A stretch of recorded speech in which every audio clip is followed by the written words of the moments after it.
Et on passe d'un mal à un autre mal, l'islamisme, avec votre invité Jean-Marie Bordry, Mohamed Sifaoui, journaliste, écrivain, spécialiste des questions d'islam et auteur de ce coffret CD Histoire de l'islam politique, et le label c'est Frémaux et Associés. Et d'un mal à un autre mal, c'est le cas de le dire malheureusement. Bonjour Mohamed Sifaoui. Bonjour. Alors, hasard du calendrier, on avait prévu de vous recevoir ce lundi. Il se trouve qu'effectivement ce week-end, en tout cas ce samedi, une attaque terroriste au couteau a fait 3 victimes à Reading en Grande-Bretagne. D'abord, est-ce que vous êtes surpris de la persistance de ces attaques ?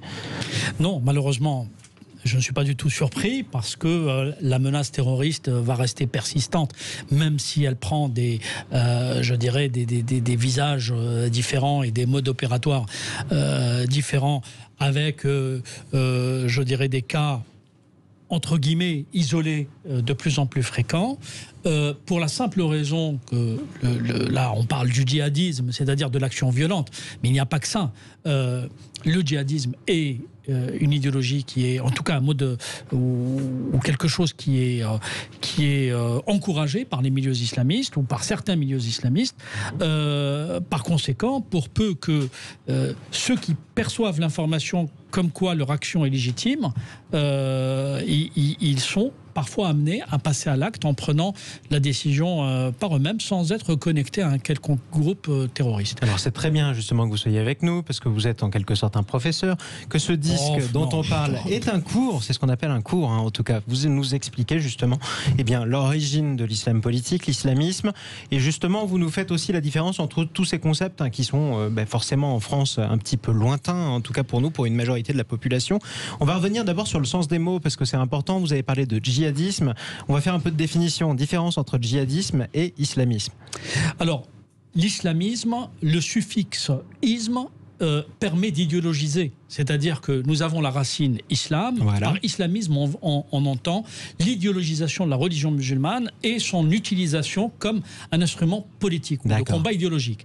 Sur la question du djihadisme, la notion du djihad, et en l'occurrence c'est connu, c'est ce qui est appelé communément en français, même si on reprend un terme catholique, la guerre sainte, si tant est que la guerre puisse être sainte, mais puisque ça existe dans l'histoire, donc reprenons le concept en l'état, le djihadisme veut dire une idéologie qui prône la violence comme mode opératoire afin d'asseoir une idéologie politique, en l'occurrence l'islamisme. C'est-à-dire que le djihadisme, qui est en vérité le terrorisme tel que nous le connaissons aujourd'hui, est au service d'une idéologie politique qui est l'islamisme. L'islamisme, c'est vouloir faire d'une certaine interprétation de l'islam, celle qui est préconisée par ceux qu'on appelle communément les salafismes, les wahhabites, etc., et les frères musulmans, comme un projet de société. C'est ça l'enjeu. C'est-à-dire que leur enjeu, c'est d'en faire un projet de société. Quand ils sont dans des sociétés occidentales, européennes, où ils sont minoritaires, ils veulent prendre le pouvoir sur les communautés musulmanes en les incitant à utiliser cette idéologisation de la religion comme un corpus qui rythmerait le fonctionnement des personnes et donc du groupe, en l'espèce les musulmans. Et justement, c'est pas mal d'ailleurs de prendre du temps pour en parler parce que ce sont des notions qui sont assez compliquées, qui remontent à plusieurs siècles. On va parler un petit peu d'histoire avec vous dans quelques instants. On va aussi essayer de faire le tri entre les différents islamistes parce que vous avez d'un côté les djihadistes et de l'autre les islamistes, mais parmi les islamistes, en plus, ils ne sont pas tous d'accord du tout. Vous avez parlé des wahhabites, des frères musulmans. Quelle est la différence entre les uns et les autres? Est-ce qu'ils ont le même projet ou pas? Quels sont leurs modes d'action? On en parle tout de suite avec vous, Mohamed Sifaoui. Mais d'ici là, je vous rappelle le numéro de téléphone 0826 300 300. Il reste 16 minutes avant que ce soit à vous de nous téléphoner et de prendre la parole sur ces différents sujets, les violences policières ou les violences contre la police, Stop Covid, l'application, est-ce que vous faites confiance au gouvernement, les malades persistants du Covid et l'islamisme. Vous pouvez interpeller notre invité du jour, Mohamed Sifaoui, journaliste et écrivain. À tout de suite. Et Jean-Marie, vous êtes donc avec Mohamed Sifaoui, journaliste, écrivain, spécialiste des questions d'islam politique et auteur de ce coffret CD Histoire de l'islam politique. Le label c'est Frémaux et Associés, et je précise que on peut aussi télécharger ce CD, cette conférence sur le téléphone. Pour ceux qui sont plus adeptes de la dématérialisation. Quoi qu'il en soit, revenons justement, si j'ose dire, à nos moutons islamistes. On parlait justement de ces différences. Parmi eux, on a parlé des wahhabites, vous nous avez parlé des frères musulmans. Quelle est la différence entre les uns et les autres? Alors, historiquement, les wahhabites sont les fondateurs de l'actuelle Arabie Saoudite. Et ceux qui ont cimenté les peuplades et les tribus de la péninsule arabique. Les frères musulmans sont de création plus récente, 1928. Ils sont nés en Égypte et ils sont partis d'une logique qui prétendait réformer l'islam et moderniser. En vérité, on s'est rendu compte au fil des années qu'ils cherchent plutôt à islamiser la modernité que de moderniser l'islam. La différence entre les deux, elle est, je dirais, à la marge. Les deux ont une volonté d'islamiser selon leur logique, la planète entière. Évidemment, ça c'est l'idéal. À long terme, voilà. C'est pas le projet politique, c'est un idéal presque mythique ou mystique. Mais il y a, je dirais, une complémentarité qui a existé entre depuis notamment les années 60, puisque les frères musulmans ont été d'une certaine façon la cheville ouvrière des wahhabites saoudiens. Et ils ont utilisé l'argent saoudien pour aller réislamiser le monde arabe, le monde arabo-musulman. La divergence est née et s'est accentuée au lendemain du printemps arabe, notamment quand les frères musulmans ont voulu s'autonomiser et lorsqu'ils ont trouvé notamment un nouveau parrain, le Qatar, qui a voulu un peu jouer à la concurrence avec le grand parrain saoudien. Et à partir de là, il y a eu une véritable fracture qui s'est opérée entre les wahhabites saoudiens et leurs alliés émiratis et d'un côté, avec les Égyptiens, c'est-à-dire le régime égyptien, et les frères musulmans. Donc aujourd'hui, les deux parties sont en guerre larvée. Les Émirats arabes unis, par exemple, ont déclaré que les frères musulmans étaient une organisation terroriste. L'Arabie saoudite est dans une approche plus ambiguë, puisque tout en déclarant que les frères musulmans sont une organisation terroriste, ils continuent d'être leurs alliés au Yémen, par exemple. Donc ils continuent à s'en servir, donc c'est toujours beaucoup plus compliqué. Notamment dans leur lutte, ils ont une autre guerre. Alors ça, c'est aussi une autre histoire face à l'Iran chiite. Oui. Vers l'Orient compliqué, je m'en allais avec des idées simples. Effectivement, c'est toujours le même principe. Vous avez parlé de terrorisme. Ils sont les frères musulmans, qui est une organisation politique presque centralisée, d'ailleurs, on peut le dire, qu'on retrouve dans beaucoup de pays dans le monde. Oui, alors là, mais là aussi, terrorisme. C'est compliqué parce que, en fait, à l'origine, la pensée des frères musulmans était confinée, puisque le terme est à la mode, dans une organisation, cette fameuse confrérie, qui a diffusé sa pensée un peu partout, et cette pensée, si j'ose dire, s'est autonomisée. En d'autres termes, aujourd'hui, vous avez des gens qui sont frères musulmans, qui sont porteurs de l'idéologie frères musulmans, mais qui ne sont pas officiellement affiliés aux frères musulmans. On a eu ça à un moment donné de l'histoire avec, par exemple, les communistes. Il ne fallait pas être forcément... les compagnons de route, effectivement. Il ne fallait pas être adhérent au parti communiste pour être communiste. C'est-à-dire qu'il y a des gens qui s'approprient des corpus idéologiques, qui deviennent des militants en faveur de ces corpus idéologiques, sans pour autant être structurés dans une association ou un parti politique. Ce qui fait que c'est encore plus compliqué. Avant de parler de la présence de ces partis en France, puisqu'il y a des partis qui se réclament de cette idéologie et qui ont concouru ou concourent encore pour les municipales qui vont se terminer bientôt, revenons sur la différence avec le terrorisme. Vous l'avez dit, l'Arabie saoudite et les Émirats arabes unis considèrent par exemple la confrérie des frères musulmans comme une organisation terroriste. Est-ce que c'est justifié ou pas, au sens propre du terme? Alors, c'est un peu... Alors, dans le cas saoudien, c'est un peu... je dirais, se foutre, passez-moi l'expression, de la gueule du monde. Parce que les Saoudiens ont créé au début des années 60 la Ligue islamique mondiale, qui est l'organe qui a financé, je dirais, tout le projet de réislamisation du monde arabo-musulman. Et on le sait, c'est documenté, c'est aussi l'État qui a le plus financé les organisations terroristes depuis les années 70 notamment, et surtout lors de la guerre d'Afghanistan durant les années 80. Alors, ils ont cessé plus ou moins de le faire ouvertement après les attentats du 11 septembre, c'est-à-dire il y a à peine une vingtaine d'années. On rappelle que la majorité... Parce que le monstre de Frankenstein... La majorité du commando du 11 septembre était de nationalité saoudienne. Les Saoudiens ont créé un véritable monstre à l'image du docteur Frankenstein. Le monstre qu'ils ont créé s'est retourné contre eux. C'est-à-dire qu'à terme, l'islam politique, le terrorisme, le djihadisme est devenu une menace, y compris pour ces États arabes qui l'ont longtemps manipulé, encouragé, financé, instrumentalisé. Et revenons à la définition de terroriste, parce que malgré tout, considérer que tel ou tel parti ou telle organisation est une organisation terroriste, ça revient à l'accuser de l'organisation d'attentats. Est-ce que les frères musulmans, par exemple, organisent directement des attentats dans le monde? C'est plus complexe là aussi. La confrérie des frères musulmans, historiquement, oui, ils ont encouragé des opérations terroristes. Le Hamas, par exemple, dans la bande de Gaza, est nourri de la pensée des frères musulmans, c'est clairement une organisation terroriste. Le terrorisme est le fait de toute violence qui est exercée contre des civils par des non-détenteurs de la violence légitime. C'est un peu compliqué. Il y a des notions de droit. Les États sont détenteurs de la violence légitime. C'est comme ça. C'est pas moi qui ai inventé le mot ni le principe juridique.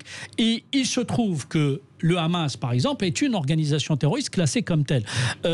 C'est une organisation qui, là aussi, se nourrit de la pensée des frères musulmans. Alors ensuite, ailleurs, la pensée des frères musulmans a créé des appendices, si j'ose dire, a créé évidemment d'autres courants, notamment ceux de Saïd Qutb, qui est une des figures les plus importantes de cette confrérie, qui a été exécutée par le pouvoir égyptien en 1966. Cet individu a là aussi donné naissance, à partir de la pensée des frères musulmans, à une autre pensée qui est devenue la pensée qutbiste, mais qui émane d'une certaine façon de la pensée des frères musulmans. Donc tout ça est compliqué parce que nous sommes face à une idéologie qui est en éternel mouvement depuis déjà plusieurs siècles, si j'ose dire, et qui à la fois s'autonomise, comme je l'ai déjà dit, et s'adapte à des contextes géopolitiques, politiques, sociologiques, à chaque fois. Pourquoi je considère que les frères musulmans, pour ma part, est une pensée qui encourage le terrorisme, parce que justement, d'abord, historiquement, elle contient les germes du terrorisme en son sein, dans son ADN, mais en plus de ça, ils n'ont jamais rien fait pour je dirais, promouvoir autre chose qu'un islam belliqueux. Donc vous considérez qu'ils sont, comment dire, pas blanc-bleu, et que effectivement vous trouvez leur attitude à l'égard de la violence au moins louche, si ce n'est complice, si je vous suis. Pour dire les choses clairement, les frères musulmans, à mes yeux, c'est une organisation qui encourage le terrorisme, même si c'est une organisation qui n'appelle pas aujourd'hui directement partout à commettre des attentats terroristes. Voilà. Alors maintenant qu'on a posé les bases, on va parler de ce qui se passe en France aux élections, parce que vous l'avez remarqué, il y a des élections municipales dans plusieurs villes. Il y a des listes communautaires plus ou moins proches des courants dont nous venons de parler, et qui sont peut-être même dans certains cas en position de l'emporter et d'envoyer un maire, bien justement, à l'hôtel de ville dans quelques jours. On va en parler tout de suite après les informations. Mohamed Sifawi, restez avec nous. Je rappelle que vous nous présentez ce cours magistral, on peut le dire, en coffret CD, l'islam politique, histoire de l'islam politique, contexte de naissance de l'islam, évolution de la religion, naissance des écoles de pensée, naissance de l'islam politique contemporain. Bref, vous saurez tout sur l'islamisme. On en entend beaucoup parler, on en parle beaucoup, mais c'est toujours assez difficile de rester précis. Et les amis, c'est à vous de dégainer. Je vous rappelle le numéro 0826 300 300. Vous pouvez nous appeler de 13h à 14h. Vous pouvez interpeller notre invité du jour, Mohamed Sifawi, sur l'islam politique et puis tous les autres sujets, la violence policière, la violence contre les policiers, Stop Covid, l'application, est-ce qu'elle vous fait peur, et les malades persistants du Covid. À tout de suite. Sud Radio reste dans tous ses états, au moins toute la semaine, jusqu'au retour, promis, juré, d'André Berkoff. Nous sommes toujours avec notre invité Mohamed Sifawi qui nous présente ce coffret CD Histoire de l'islam politique, où ça vous permet de tout savoir sur les nuances qui sont extrêmement nombreuses parmi les différentes obédiences islamistes. On va en parler tout de suite avec vous, Mohamed Sifawi. Je rappelle que vous nous appelez au 0826 300 300 pour réagir. On aimerait justement que vous interveniez si jamais vous êtes dans une ville, il y en a plusieurs, on en parle tout de suite, où il y a des listes communautaires plus ou moins proches de l'islamisme. Certaines sont même en position de l'emporter à ce deuxième tour qui arrive des municipales. Justement, Mohamed Sifawi, faisons un peu l'état des lieux de la carte électorale, si je puis dire, islamiste en France. Est-ce que ça existe d'abord des listes islamistes au sens propre du terme, vous qui nous avez donné toutes les définitions en France? Elles ne sont pas présentées et assumées comme telles, mais évidemment qu'elles existent. On sait que deux listes aujourd'hui sont en pôle position en Île-de-France, à Goussainville et à Garches-les-Gonesse. Évidemment, ce ne sont pas des gens qui se revendiquent du courant islamiste, mais leur parcours et je dirais ce qu'on sait d'eux dit clairement qu'ils sont des acteurs de l'islam politique, c'est-à-dire des gens qui portent une politique communautariste qui, je dirais, ne s'intègre pas dans un jeu politique, de la politique nationale. C'est quoi une politique communautariste? C'est une politique qui fait prévaloir une communauté en particulier sur la communauté nationale. Et ça, en République, qui est une et indivisible, c'est inconcevable. Il ne faut pas que les gens le prennent mal, c'est juste que ce n'est pas le modèle ou le projet de société de la République française. On va essayer d'aller un peu plus loin. Ça veut dire quoi? Par exemple, la Garde Légonesse, où vous dites qu'une de ces listes va l'emporter. Ce sont des listes qui ne s'expliquent pas. Non, j'espère que non. Non, mais risque. Oui, voilà, risque. Pardon. Oui, restons précis, vous avez raison de le dire. En tout cas, une de ces listes risque de l'emporter. Ça veut dire quoi? Elle s'adresse qu'à des musulmans, par exemple? Elle se fiche des autres habitants? Alors, vous savez évidemment, ça c'est pas spécifique aux musulmans ni aux islamistes. Le jeu politique est fait aussi de tromperies et de mensonges de façon générale. Mais dans le cas des islamistes, c'est un peu plus, je dirais, un peu plus accentué. Dans les faits, si vous voulez, on ne pourra jamais prouver que c'est une liste qui fasse s'adresser qu'aux musulmans. Mais en regardant le profil et le parcours de ceux qui sont présents dans ces listes, on ne voit rien d'autre dans leur parcours qui laisserait penser que ce sont des acteurs, je dirais, qui... lambda, comme tout le monde. Des acteurs, surtout, qui sont là pour défendre un projet de société nationale, c'est-à-dire universel, complètement intégré dans la République et complètement compatible avec les règles, les lois et les principes de la République. Effectivement, revenons à une autre ville aussi où il y a eu une polémique, on en parlait justement, on en a parlé d'ailleurs, chers amis qui nous écoutaient sur Sud Radio avec André Berkoff cette semaine. À Vénissieux, dans la banlieue lyonnaise, un scandale local a eu lieu dans la mesure où le candidat du parti au pouvoir à La République En Marche a fusionné sa liste avec un candidat qui était proche, on peut le dire, de Recep Tayyip Erdogan. C'est quoi quelle est cette obédience-là? Est-ce qu'on peut parler d'un candidat islamiste ou pas? Est-ce qu'on peut parler de... Mais j'ai eu l'occasion de le dénoncer dans un livre que j'ai publié en septembre dernier, Takia, qui était une enquête sur justement les frères musulmans en France. Et j'ai souligné le fait que à l'est de la France, notamment dans la région Alsace, Lorraine, mais aussi dans plusieurs autres régions du pays, il y avait une volonté de monter des listes communautaires. Alors, bon... Ça, c'est un problème qu'on vient d'aborder. Ce qui est de plus grave avec les associations communautaires turques, et ça c'est spécifique, c'est que non seulement ce sont des gens qui sont nourris de communautarisme et de pensée des frères musulmans, mais en plus, ils sont des alliés de l'AKP, du président Erdogan. Aujourd'hui, Erdogan n'est pas un allié de la France. On a même des cas, je crois que c'était à Strasbourg, dans la région de Strasbourg, où on a un monsieur qui s'est présenté à des élections en Turquie, sous l'égide du parti islamiste l'AKP, et qui s'est présenté il y a quelques années lors des législatives sous une couleur d'un petit parti communautariste qui a été créé. Donc je pense qu'il faut trouver... D'abord, il faut éveiller la société sur ce fait de gens qui viennent pour, je dirais, faire avancer des agendas de pays étrangers. Ça, c'est inacceptable parce qu'il y va de la souveraineté nationale, même lorsque l'enjeu est local. Même lorsque l'enjeu est local, c'est inacceptable. Parce que on sait, Erdogan a fait exactement la même chose en Allemagne. Il a constitué ce qu'on appelle communément des forces de frottement. Il a constitué des sortes de groupes qui, aujourd'hui, favorisent à fracturer la société. Et ce qui a été réussi en Allemagne, il ne faudrait pas que ça réussisse en France. Et si vous vous demandez si la société allemande est fracturée, vous n'avez qu'à regarder sur les réseaux sociaux les images des émeutes invraisemblables qui ont eu lieu dans la grande ville de Stuttgart, où c'était quand même assez particulier juste après une interpellation banale. Ça s'est passé en centre-ville. 0826 300 300. Clémence? Oui, vous êtes nombreux à nous appeler sur ce sujet, justement. On commence par Eric qui nous appelle de la Drôme. Bonjour Eric. Oui, bonjour Rémi. Non, pas Rémi, Jean-Marie. Jean-Marie. Rémi, c'est la météo. Ce sera pour une autre jour. Voilà, tout à fait, c'est juste avant. Et bonjour Monsieur Mohamed Sifaoui. Oui. Je vous suis depuis pas mal de temps. déjà sur la 5, et vraiment, je vous adore. Vous êtes honnête, vous êtes franc, et en fait, vous êtes très pédagogue, vous expliquez vraiment, et on comprend vraiment le phénomène de l'islamisme. Merci. Ma question était en fait, oui, c'est sincère, franchement. Non, mais rien ne vous y oblige, donc je vous remercie.